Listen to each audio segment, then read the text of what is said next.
76वें गणतंत्र दिवस के अवसर पर सबसे पहले मैं आज इस झारखंडी बाबा इंटरमीडिएट कॉलेज जमनी के पावन प्रांगण के इस पवित्र मिट्टी को नमन करता हूं। आजादी के अनंत ज्ञात और अज्ञात अमर शहीदों के प्रति अपनी ओर से और इस पूरे विद्यालय परिवार की ओर से श्रद्धा सुमन अर्पित करता हूं और बधाई देता हूं इस विद्यालय के प्रबंधक भाई छेदी यादव जी को, यहाँ के जितने भी आचार्य हैं उनको और आचार्य बहनों को, जिन्होंने मुझे इस अवसर पर यहाँ बुलाकर इस पवित्र विद्या के प्रांगण में 2 शब्द बोलने का अवसर दिया।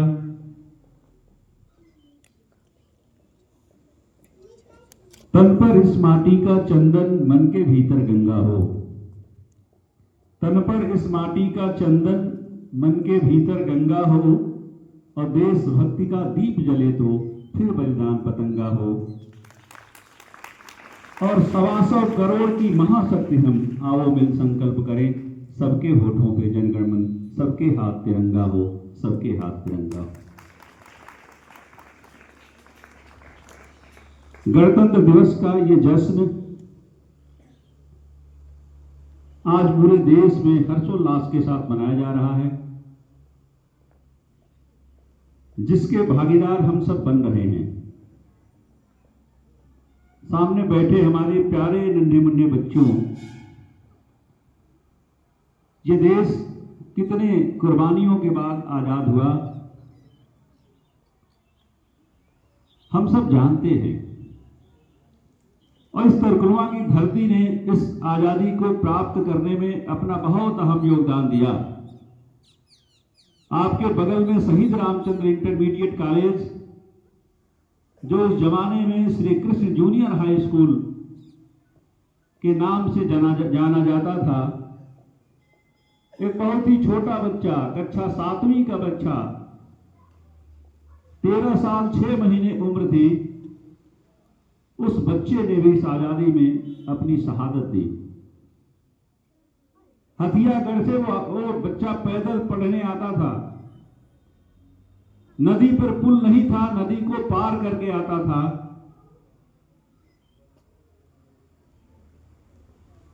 चौदह अगस्त 1942 को शहीद रामचंद्र विद्यार्थी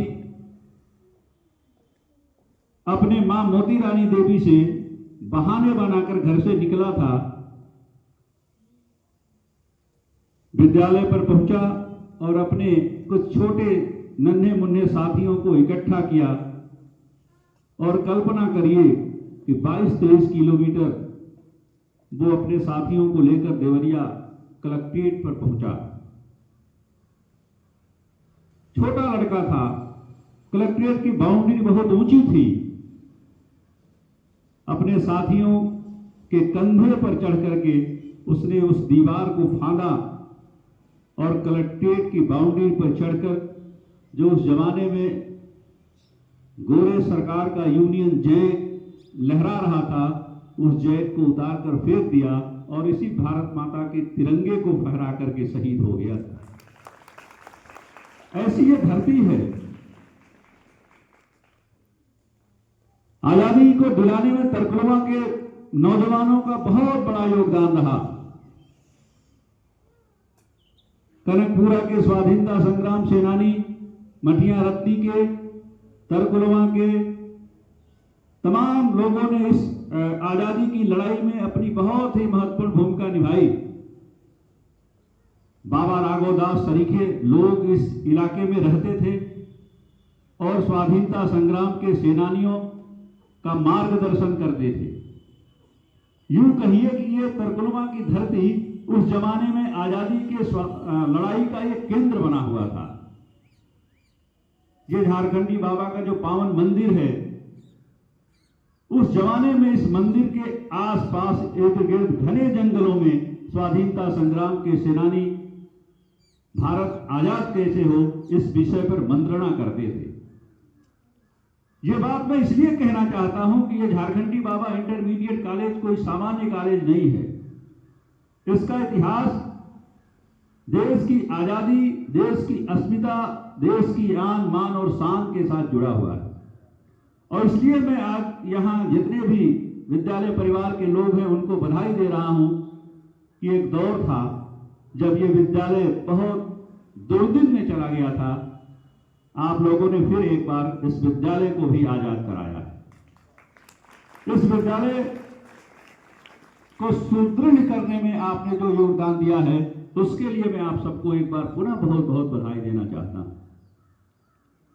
और मेरी हमेशा ये शुभकामना है कि ये विद्यालय इसी तरह दिन दुना रात चौगुना फलता रहे, फूलता रहे और इस विद्यालय से होनहार बच्चे निकले जो अपने मातृभूमि की सेवा करते हुए इस राष्ट्र की सेवा करें, अपने माता पिता, अपने गुरु और अपने राष्ट्र का आदर करें।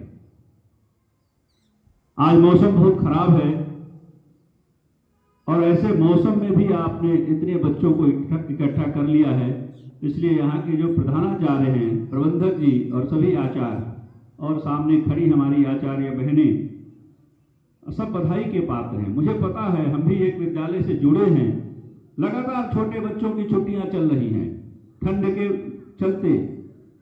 ऐसे प्रतिकूल परिस्थिति में आपने यहाँ इतने बच्चों को इकट्ठा कर लिया आसपास के, ये कोई सामान्य बात नहीं है। और प्यारे बच्चों, आपसे भी मेरी बहुत गुजारिश है कि आप लोग बहुत मन लगा के पढ़िए। जो पढ़ेगा वही आगे बढ़ेगा।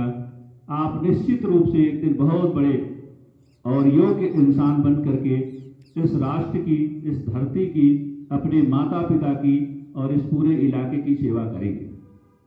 इन्हीं सब शब्दों के साथ, क्योंकि छेदी भाई जानते हैं मैं एक इंटरमीडिएट कॉलेज में मुझे पुनः जाना है, दुर्गा जी इंटरमीडिएट कॉलेज में, और जब मैं जो ही जमुनी पुल पर मुड़ा तो वहाँ के लोगों ने फोन कर दिया कि सर आइए।